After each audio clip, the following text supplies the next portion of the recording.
Hi guys, Big Mon D here, and today I'm doing another episode of Stupid Shit That Works. Now, this one is going to be a Support Wraith King. Now, this one I'm doing is a replay commentary. Normally I try and do these live, but I had some issues at the time, so I didn't do it live. But it ended up being quite a decent game for this, so I wanted to show it off. We've got some DCs at first, but don't worry, they'll come back in. Possibly a tactical DC.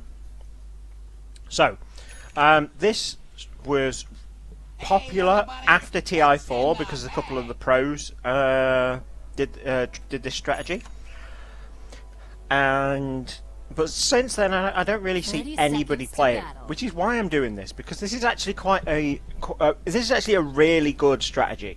So I really want to see more people doing it. Now, the difficulty with this strategy is you have a low cooldown on your stun, but as you can see, I have 260 mana. It takes 280 to cast it twice. So a clarity is an absolute must, and very early on I'm going to be picking up a magic stick.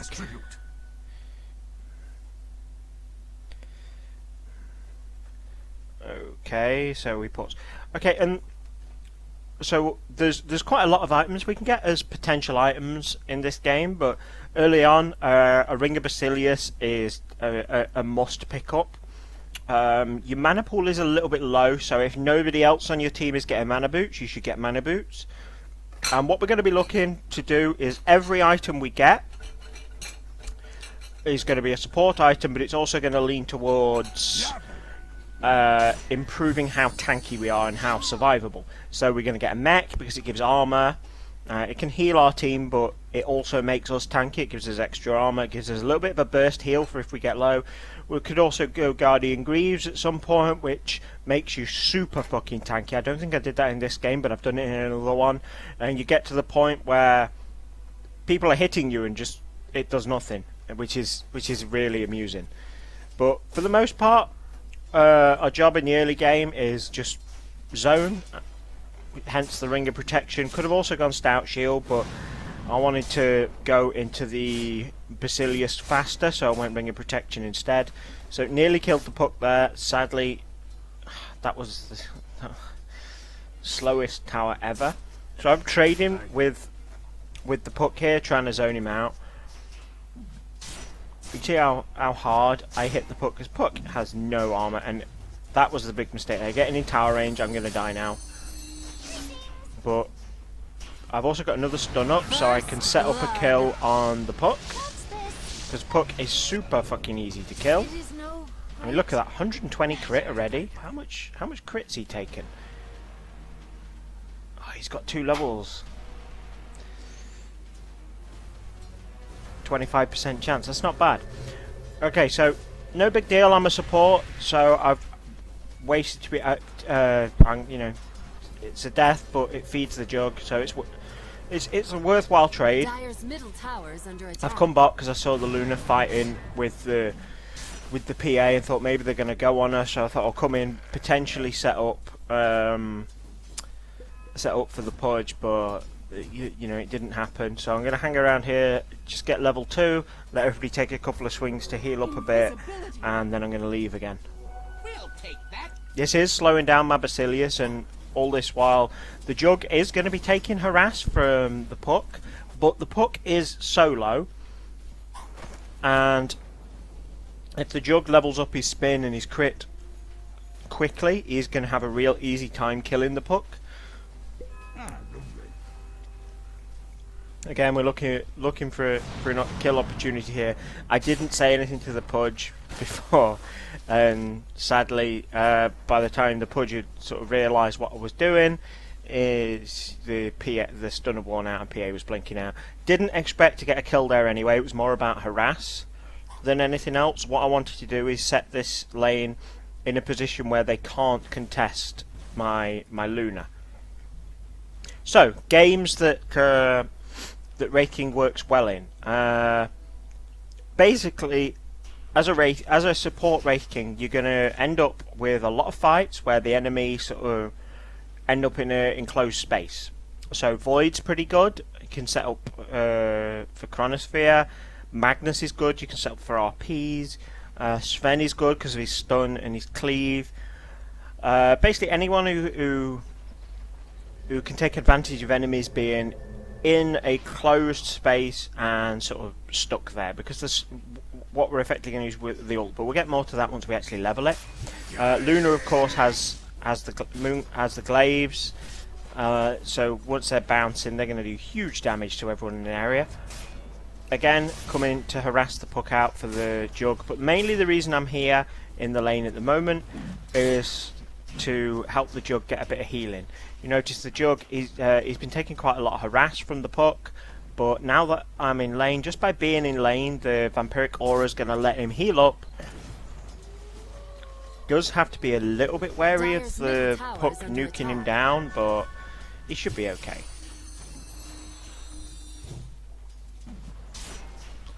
Again, I'm going to trade with the puck to force him to retreat here. I don't know what the Jug was thinking there, diving after that, but I don't know what the puck was thinking. So this is where you got to be careful diving a puck, because puck doesn't care that he's on hardly any health. He can outplay you, and his nukes are actually really, really strong. He's doing 140 damage and 160 damage, so you can do 300 damage. If he lands an auto bomb, you can jaunt to it and Waning Rift. That's 300 damage, and the Jug only has 625 health. So you need to be a little bit careful of the nukes.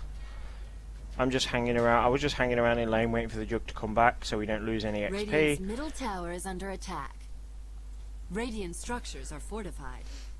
Again, my early game was really slowed down by the fact that I responded a couple to the fight at the bottom, and I just basically wasted loads of my early gold on TPs and nothing else.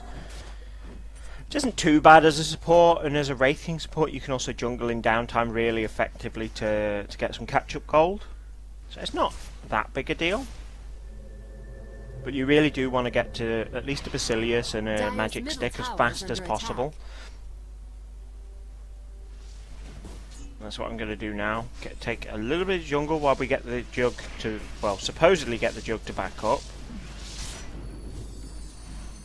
But the Jug insists on fighting the puck.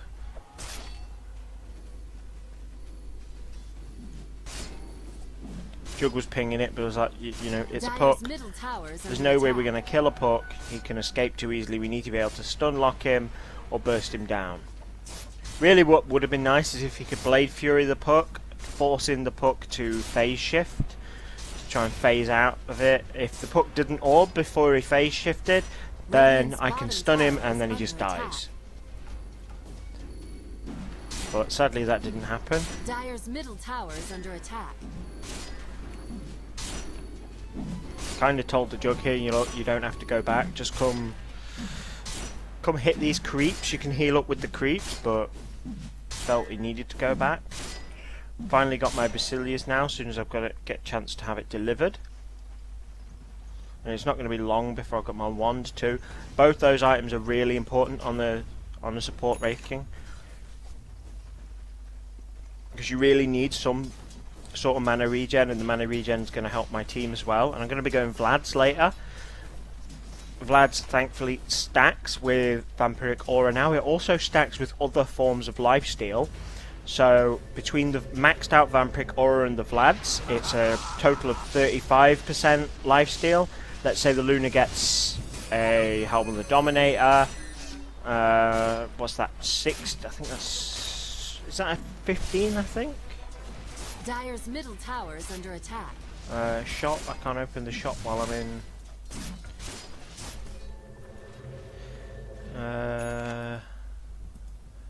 Helm of the Dominator. Helm of the Dominator. Yeah, Helm of the Dominator is 15%. So we got 35 from the Wraith King. So 50%. Is it 35 from the Wraith King? What's the... just double check that. So it's 30... No, 45 from the Wraith King. So 60% lifesteal just for the Helm of the Dominator. If we upgrade that into the Satanic, just the passive is going to be 70% lifesteal, which is pretty ridiculous. Dire's middle tower has fallen. So, okay, let me switch Radiant's that. top tower is under attack. Switch that back. Yeah, it's such a ridiculous amount of lifesteal. This is what really makes this work. But it also gives you a bit of armor. It makes you tanky. So it makes you and everyone else really hard to kill. Don't quite know what was happening here because I was like, Jug, why aren't you coming back to lane? Didn't even know he disappeared, but he went to fight. I'm just trying to soak up because I don't think I really want to fight an alchemist. I think the alchemist would totally wreck me. But if he steps into tower range and I stun him, then I can fight him.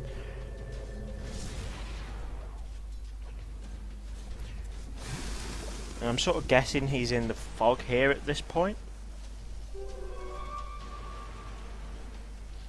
And sadly didn't know he had an invis rune. So the plan was to walk down and stun him, and then the Luna has her ult almost off cooldown, but she could use the Lucent Beam anyway to really burst him down quickly before he could get our mass done.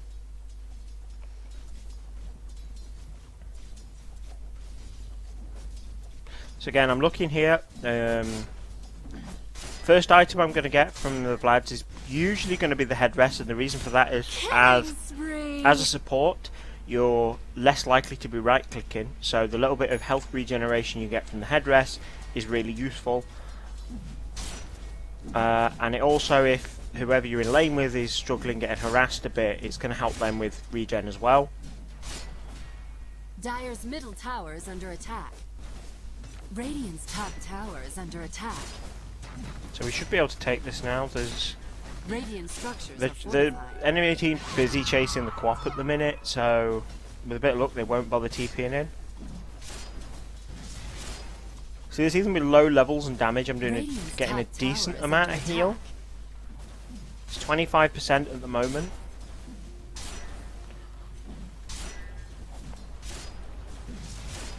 I'm saying to the Luna at the moment, look, I've got my ult now. Now the ult, basically what you're going to do is every time you get your ult up, you're going to come in, it's got a 75% move speed slow. So if they do kill you, it then gives you the opportunity to either just walk out, or it gives your team the opportunity to come in and completely destroy them. So 5 seconds of attack speed and move speed, so they just can't do anything. And that 5 seconds with this support build, you're going to be giving your team 45% lifesteal. So that gives everybody 5 seconds to sort of really heal up from all the right clicks, particularly the Luna. Radiant structures are fortified.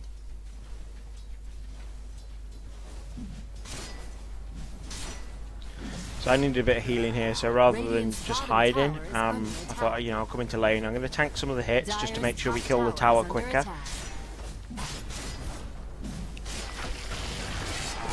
And they decided to come in on us.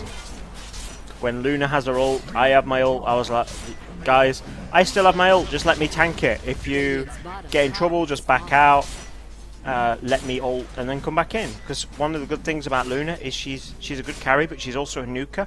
So if you can keep her alive just long enough for her cooldowns to refresh, she will completely destroy anyone. And that's only 6 seconds for 300 damage. It's quite a lot at this point in the game. Again, I'm just hitting the creeps now because I'm a little bit low and I don't want to waste my ult if I don't have to. The cooldown on it at this stage in the game is really, really long, so I'm like, well, I'll hit some creeps to get a bit of healing. So, said to the team here, let's take the aggressive route up through to mid and we'll push mid. Still got my ult ready, so if they show up, we can just fight them. Let me, you know, draw aggro and all will be fine. Enemy team starts TPing in. Pudge managed to land a hook on the Alchemist. He dies almost immediately. But, you know, everybody's getting a bit low here, but everybody's got that little bit of extra armor. Plus, we've got the Vampiric Aura. So as long as we can right-click things, we'll stay alive.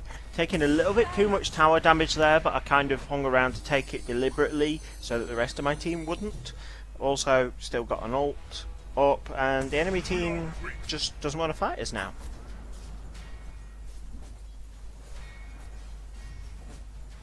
Which is great. Also now got my Vlads on the courier, just waiting for it to be delivered. Got really annoyed with the team on this one because I was waiting on the Vlad to come in and it never came. I mean, look at that. So we got the Wraith King ult goes off, and all of a sudden nobody can move. It gives us the freedom to just move around, come out in and out of battle as necessary. Killing spree, double kill. Again, said, look, let's just back off. We got a 3 for 2. That's good enough. Let's go get healed. Don't quite know why the courier got stopped. I think maybe somebody decided they didn't want it coming in that fight, but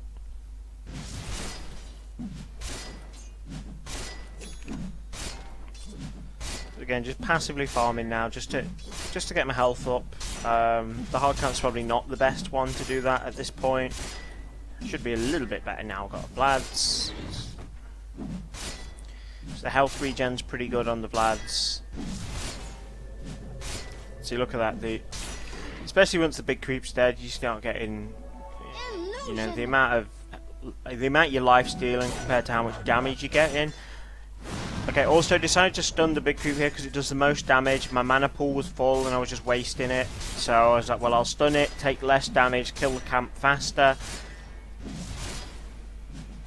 Effectively, the balance of how much health I'm going to get is improved. Sadly, did not have a TP here. My team, the Luna bot was shouting for help, but didn't have one ready, sadly. Okay, on my way to help the co-op. Hopefully she's going to be able to kite them here. But now I have Vlads and I've maxed out Vampiric Aura, so that's 45% lifesteal. As long as we can right click, we can tank pretty much anything. Sadly, couldn't quite get there quick enough. Dire's middle tower is under attack.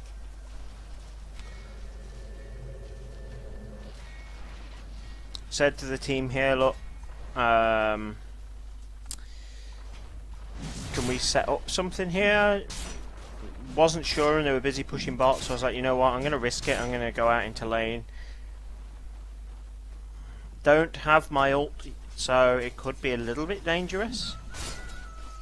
Radiant's bottom tower. So in this game you'll notice I'm leaving it on brown boots for quite a while. Now the reason for that is I want to see how my mana pool is standing up. Now that's going to partly depend on what spells my enemies have got. Okay, so looked at the map and felt like I was about to be ganked, and before I had time to respond, just couldn't really do anything about it. But see how long I stayed alive against that. It's just keep right clicking and you won't die. So yeah, staying on brown boots for quite a while in this game is because I want to see how my mana boots stack up here. So how my mana pool stacks up. Now if we're against enemies that are nuking a lot, I'm going to get a lot of extra mana from the magic stick. If if somebody on my team has got mana boots, then I don't need to worry about mana pool as long as they're smart and make sure they include me in giving people mana. Radiant's top tower is under attack. So usually you'll want to be using the Wraith Fire Blast in a fight at least twice. So that's 280 mana. Don't think the co-op's going to be able to get this, but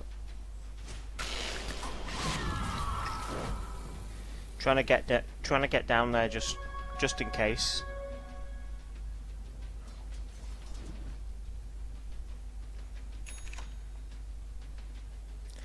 Okay, so I need 280 mana for at least 2 Wraith Fire Blasts, and I need 160 mana for a Reincarnation, which is 440 mana. So I need 440 mana to fight. I've only just got that much at this point. Now, in an extended fight, I'm going to want to use Wraith Fire Blast more times. So for this, I'm relying on the Magic Wand. And I'm relying on my allies to give me extra mana. Okay, so we saw the alchemist trying to take us down, and we said, look, we should contest this. Can't let alchemist get all that farm. I said, look, I've got ult, I'm just going in. Be here or not, but I'm killing someone. Thankfully, so we get a kill on the alchemist. It's probably a little bit greedy to stick and try and get all this. Sadly, we pulled a creep wave in as well, or we might have been alright because we were. Radiant's middle tower Obviously, the creep wave gave him sight, let him know who was here. Don't know quite how that got aggro, but look at that. Just let me rewind that so you can watch that again. Well, it says, I have my ult up, and I'm going to get really low here. So I started hitting these creeps because I can do more damage to them. More damage gives me more lifesteal. Okay, so watch the lifestealer here.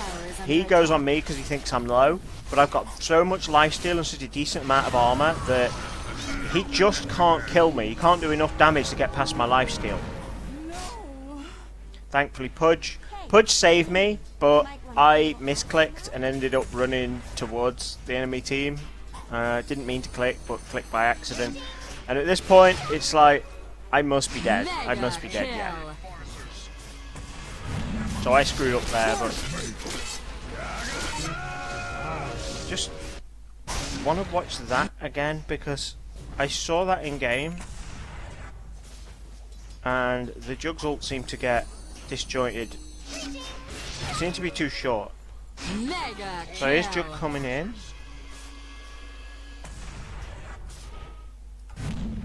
Omni slash. It's only 3 slashes at this point. Okay, so he did get the 3 slashes. It just looked way too short. I thought he was level 11 by now. He's been struggling a little bit.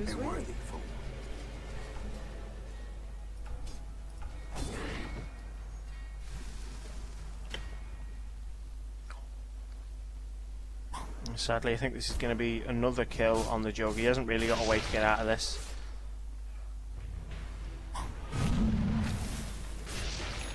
What's this? One down. Full. To be seen. Thankfully, Queen of Pain looks in. Decides to punish them diving that far. Okay, so Killing spree. normally when building a mech, I would get the headrest first. Oh, looking for the. I think she TP'd out, but yeah. Normally, when building a mech, I would build the headrest first for the extra regen. With this Support Wraith King build, I've already got some decent regen, so I don't really need the regen. So I built the buckler first because the extra armor, it gives me 5 extra armor, which is quite a decent boost to my physical damage reduction. And its active gives 2 extra armor to everyone, which again, it reduces the amount of damage, so the balance of how much they'll be life stealing versus the amount of damage they're taking improves dramatically. Didn't buy many wards this game, left that to my my Pudge support, but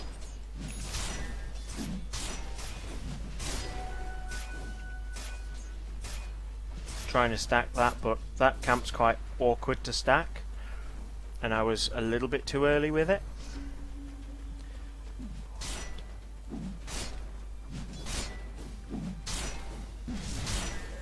Dire's top tower is under attack.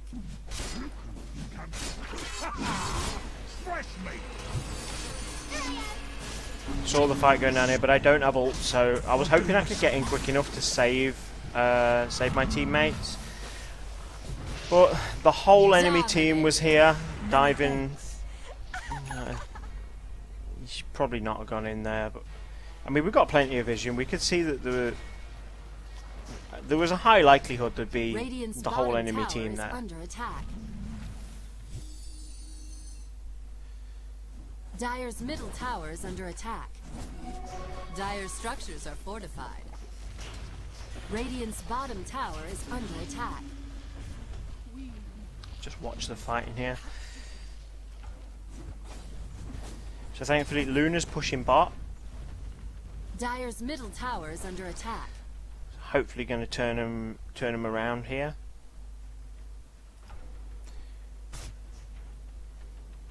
Dire's middle tower has fallen.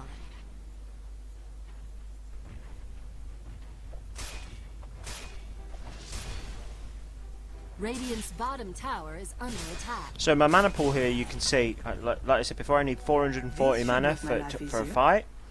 Now I need 450 mana for a fight. But just with the extra stats from the buckler and the couple of extra levels I've got, I'm now up to 546 mana, so I should have enough for my combo.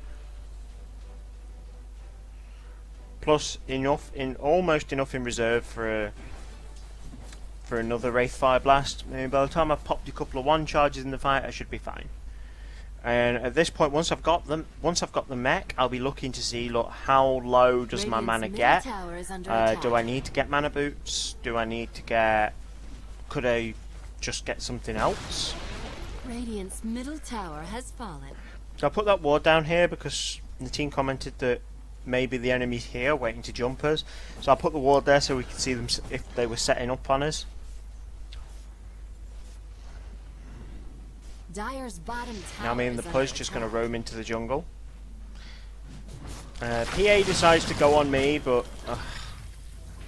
sadly that hook caught me. If it had caught one of the enemy team, I'd have been fine. But I've got my ult here, so I said, look, man up, just hit them. And notice I'm hitting the life stealer because if I go for the PA, I'm not going to hit her a lot of the time, so I'm not going to get the life steal. I'm not going to be able to tank as long. And that's kind of important. If you've got anyone with evasion that you're hitting as a support Wraith King, you've got to make sure you hit the targets without evasion. You want to stay alive as long as possible.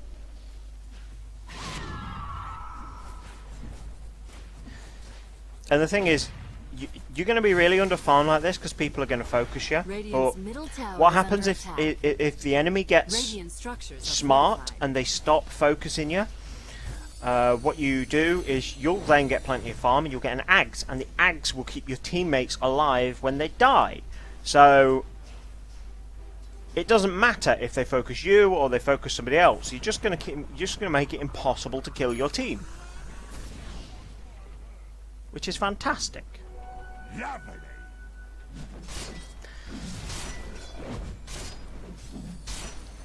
But in most cases, you right click whoever you can do the most damage to, and you just keep popping your stun as much as you can. Make sure you hit the buckler's active or the mech once you've got it for the extra armor.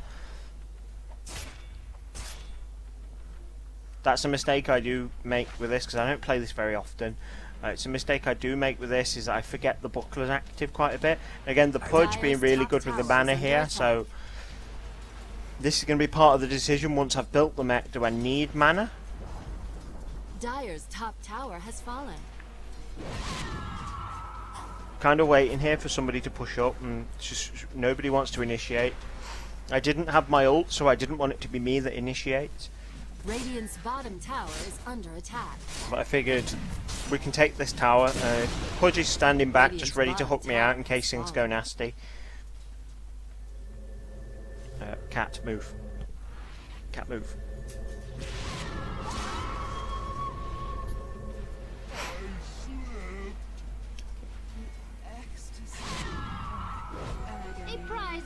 Okay, notice I've got quite a bit of gold now, so now it's probably about time I started buying the next piece of my mech. So I bought the headrest. You notice the headrest has +2 all attributes. I also bought some wards because the Pudge had spent almost all his gold on wards. He'd done a really good job of warding this game, so I was like, look, I'll make your life a bit easier. I'll buy you a couple. I've got some decent items. I have died 4 times, which has really slowed my gold down, but the Pudge has died 6 times. Not to say that that means they're doing bad. I mean, Pudge has been in been in attendance at 11 kills. I'd only been in attendance at 8.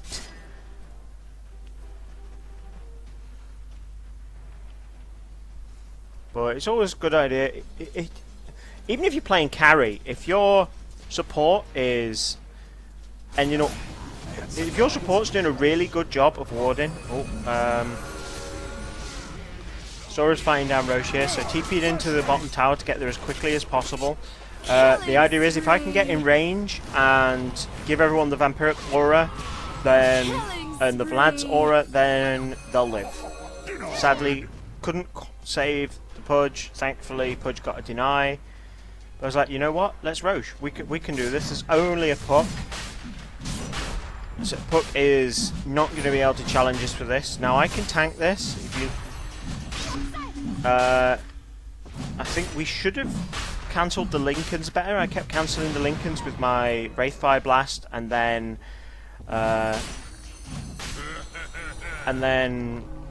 Wraithfire Blasting again. Now I'm basically spamming the Buckler to maintain that, and I said, look, getting this Roche is worth using my ult for. The Puck is trying continuously to sort of harass us out of doing that, but it's just not going to work. I mean, I'm a Wraith King. I can just right click and heal. Dominating. And Puck failed, and he just fed for it. So now I've got my mech on delivery, so now I'm thinking, okay, how's my mana pool? Now, notice at this point, just with the level up, I'm now on just under 600 mana. Once I get the extra stats from the mech, I'm going to have well over 600 mana. My issue is going to be, well, the mech does cost a lot of mana to cast. Just hitting creeps in the downtime to make sure I'm healed and ready to fight. So the mech now is 225 mana. That's a huge amount more than the Buckler. That puts us into the 600 mana range for a full combo, and that is pushing it a little bit, but because my Pudge is being really good at you know, spamming the mana boots, I'm like, you know what? I don't think I really need my own set of mana boots. And Guardian Greaves is always good, and I do often go that in this build, but if you don't need the mana and you can get away without it, a set of Tranquil boots give you a huge amount of value. You don't need them for the heal, but the armor is amazingly good. Getting extra HP pool is a good idea, so Power Tread's not a horrible idea, but with a Support Wraith King, you're more interested in reducing the damage you take than increasing your HP pool. And obviously, part of the money you're spending on Power Treads is to give you attack speed. You don't need that. You're a support. Your job is to stand there and make people hit you. Strictly speaking, you don't need to hit back too much. But the damage reduction from the pouches, they're 4 armor on the Tranquil boots, so I do feel they're better. I think mana boots are better if you don't have somebody with mana boots. But again, got my ult up, so I'm just going to stand in the middle and wait for Crystal Maiden to die. Double kill. Again, trying to make sure I stay in range of everyone. So if the team starts to dive, you want to discourage them from doing that. But you also kind of want to stand in the middle, make sure everybody's in range of the lifesteal. Radiant's bottom tower has fallen. Notice some of my team are hitting creeps here now, and look at how fast they heal from it. And it's probably a good thing they did, because the enemy team decides to come and dive in on us again. So we're just discussing here, should we back? Luna goes back to farm, but we're like, you know what? Everybody's dead for another 20 plus seconds. I'll tank the tower. Mech's nearly up.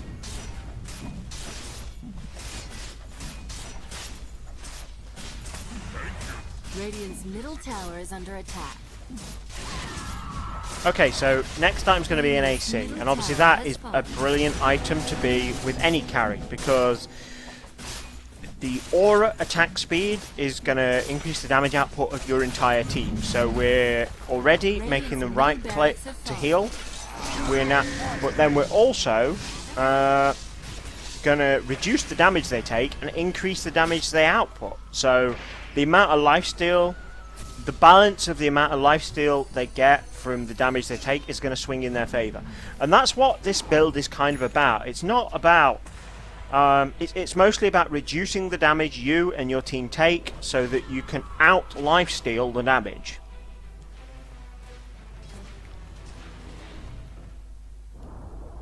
So finally decided, you know, let's go Tranquils here, because I've got plenty of mana. Pudge is doing a really good job of keeping my mana pool up. So I just don't need it.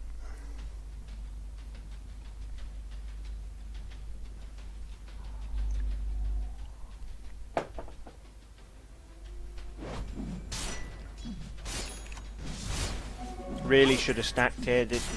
You know, I was busy watching the map, so I wasn't really paying attention. I was sort of AFK jungling here while I watched the map.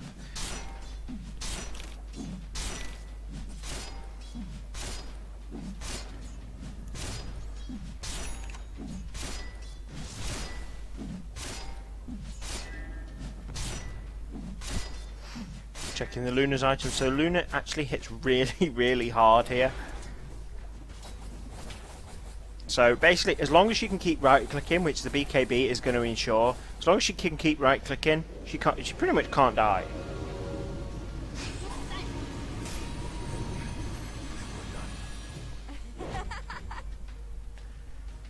Pondering over whether to go back in here.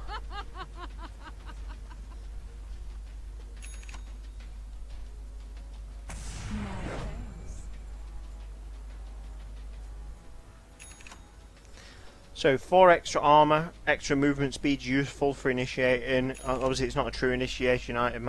You know, I could do with a blink maybe, or a force staff, but I don't really need it. I don't need to surprise initiate an enemy team because I want them to focus me. Time to punch. He died so fast. The thing that a lot of people forget is Pudge. The hook is pure damage. So when you've got guys who've got decent magic resistance or can become magic immune, it blows them up anyway.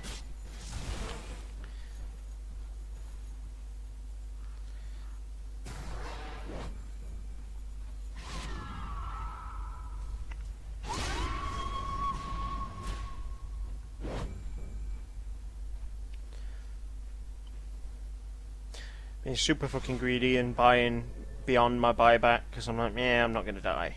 It's just not going to happen.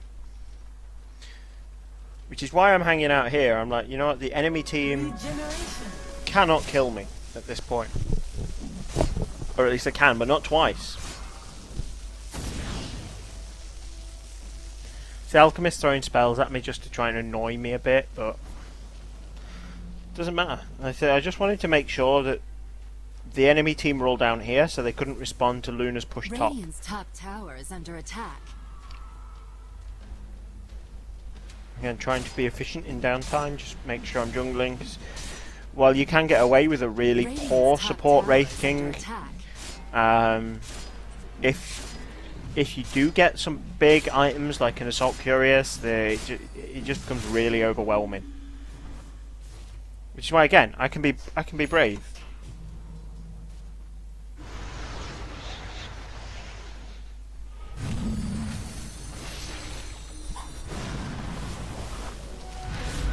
And mech, and wand, keep hitting.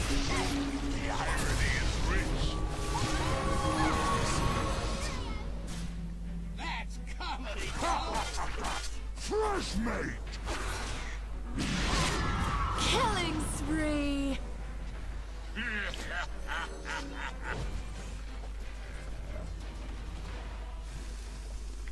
Sadly, we didn't get more kills here.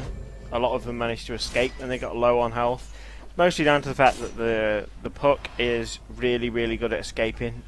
Lifestealer's not bad if he's got his Infest ready. Got the Glimmer Cape and a Blink on the Crystal Maiden.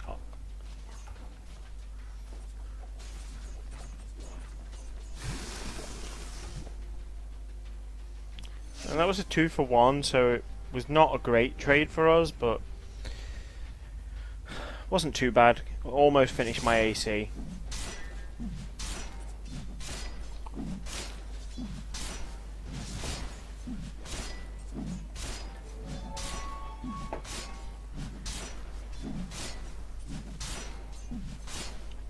As you notice here with the ancients, the big creep is always worth a load of gold, but the little creeps aren't worth that much. So I'm actually going to leave the last creep just to make sure that if the enemy does come out to try and jungle, they're not going to be able to get anything from their jungle. It's like reverse stacking the ancients.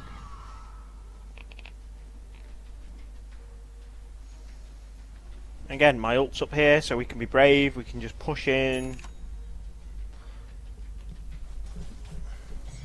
Don't need to be afraid.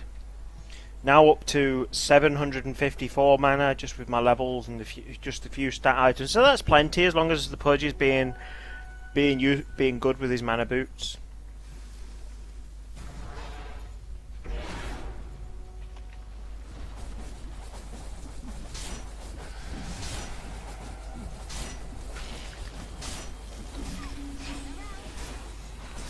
Don't know what the hell was going on down here. Don't know why they initiated like that, but one thing that you need to bear in mind if you're playing with the Support Wraith King is one of the reasons you're going to be so survivable is the heals you're getting from the Wraith King and the armor you're going to get from the Wraith King. So if you are playing with the Support Wraith King, don't run off without him, and because you'll be quite surprised how well you get screwed over. But Structures are fortified. again, we're like, you know what? Just go in. Go in. They can't do much. And sadly, we got a little bit too separated here.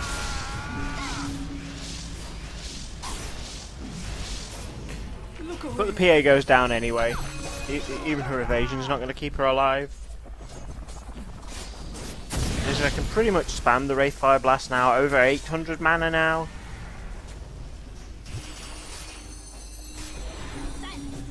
Only 20 seconds on my ult too.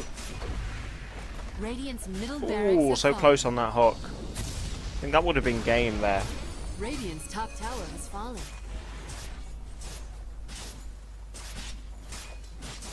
Radiant's middle tower is under attack. Radiant's top barracks have fallen. Yeah, ult's now up, so I can just go in and tank as much damage as I like. It's just enemy team can't touch us. Killing spree.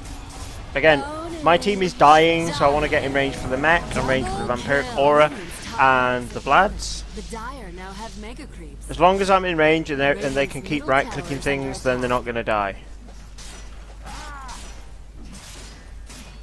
But I'm like, sitting here, like, I don't care Puck's hitting me, I have my ult ready. And Puck was really, really silly then. He might get out here, but Middle tower is under attack. he should have orbed before that. Now he's going to die. Ownage. Radiant's Ancient is under attack. And stun the CM. She thought the Glimmer Cape was going to save her, but Ancient is under attack.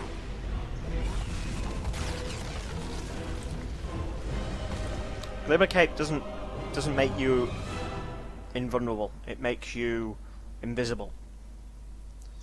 So you can still be stunned. I believe I have a storeroom full of these. Nice.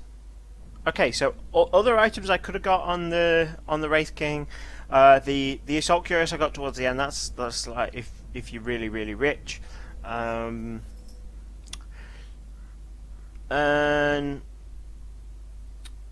it's like I said as we went through. Guardian Greaves are amazingly good because you get to this point where you're really low on health, and that makes people really want to dive you and focus you. But because the Guardian Greaves kick in when you're on really low health, and basically save your ass, they can be. Guardian Greaves can be amazingly good. Let's just have a quick look through the rest of the items in the shop. Look away. If it'll let me open the shop. There we go. Okay, so Glimmer Cape's not bad. It gives you spell resistance and the ability to go invisible, so you can make an ally invisible to give them a chance to get in and out of the fight. If things go really badly, you can go invisible yourself and just sort of walk out. It makes you really hard to pin down. Yule's isn't horrible if you've got mana problems, the extra disable's okay. It can be, it helps you initiate because of the speed. It's not a fantastic item, but the extra mana pool it gives you can be useful. So if you don't want to get mana boots and you're struggling for mana, it's not terrible. Rod of Atos, not bad, but not great. Ags is pretty good, but usually I find other items are better. Generally, what you'll want Ags for is if the enemy gets smart and stop focusing you and starts focusing your carry or your other support, then you'll get a lot more gold from fights, but you also want to be looking for ways to keep your team alive longer, and that's when you get an Ags to make it so your team can't just be blown up. If you get really rich, a moon shard's okay. You don't really want to you don't really want it for that much attack. I mean, the attack speed's good, but usually you want stuff that's going to help your team. So this is only if you get really rich, but the extra night vision can be really good. I wouldn't usually get it though. Most of these items are terrible. Silver Edge is okay if you want a way to initiate. Gives you extra movement speed. You can phase through creeps, and it disables passives like PAs. It's not going to be a common pickup on a Support Wraith King, but it's not terrible. I think that's pretty much it. You could also go Crimson Guard. Crimson Guard's pretty good. The damage reduction it gives, again, it offsets this sort of balance of the amount of damage you take versus the damage you're life stealing. So if you look at how much it's got, 55 damage from each incoming attack that it's going to block, gives you extra armor. So it's going to massive damage reduction from what you're taking. It's kind of, if you were to get that and a Guardian Greaves, you'd be insanely difficult to kill. It just wouldn't be practical to kill you. And obviously the build up to this is quite good because you can start with a buckler, which again, as we talked about earlier, is pretty good. The Vanguard gives you a lot of extra HP and extra HP regen. Also the damage block. Again, build up to this pretty good. Stout Shield's not a horrible early item for somebody who's going to be zoning, and Vitality Boost is an easy way to get some extra HP. So neither of them are really horrible. Heaven's Halberd is a pretty good item. If you've got somebody who right clicks really well but doesn't tend to buy magic immunity, that can be an insanely good item. It gives you more HP and makes you hit harder, and gives you evasion. The evasion will keep you alive longer in fights. Again, shifting the balance towards you out life stealing the damage you're taking. But it also means that you could pick a priority target. Let's say the Alchemist is the one wrecking you. He doesn't have any magic immunity. We could disarm him, or maybe the PA blinks in and you disarm her. She doesn't have any magic immunity. Lifestealer does, because he's got his rage, but again, rage doesn't last that long.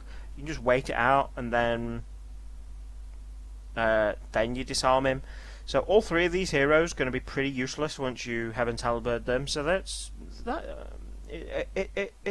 good item. It's going to keep you alive 25% longer because of the 25% evasion. Because most of the damage we were taking in all those fights was right click. So maybe not quite 25% longer. Some of it was nuke damage, but most of it was right click damage. So it's going to keep you alive about 25% longer, which is, again, if the enemy focuses you, it's going to give you 25% longer for all your team to just pound on them. If the enemy doesn't focus you, it's going to give you a lot more opportunities to throw your stun and to do damage yourself. And generally, if you do get in that situation where the enemy team just ignores you, focus the supports. Focus people that are squishy, that have got their own set of disables. So like the Crystal Maiden, for example, she's really squishy. She hasn't got a lot of escapes beyond her Glimmer Cape, which is easy to counter with dust. So if the enemy team aren't focusing her, I could hit the PA, but she's got evasion, won't give me much lifesteal. Taking the Crystal Maiden out of the fight will have a big impact, because there'll be no more attack slows for our team, there'll be no more really good disables that the enemy team's got. So I could just focus the squishy people. But like I say, that's only if they start ignoring me. So, guys, go try this out. This one's a really useful one. The main problem you will have with this is if you pick Wraith King, people will think you're carrying. Even if you say in chat, I am going to support, because people just don't. Pubs are idiots, basically. Pubs are stupid, and they don't understand when you say, I will support. It's a difficult concept to understand when somebody's supporting, but since this build's brief popularity after TI4, everybody seems to have forgotten about it, which is why I've done this video. It's you need to go and try this, guys. It's an insanely good build. So go try it out. Drop me a message in the comments. Tell me how you got on. You know, if you liked the video, please drop me a like. I really appreciate that. Thanks for watching, guys. Have a good day.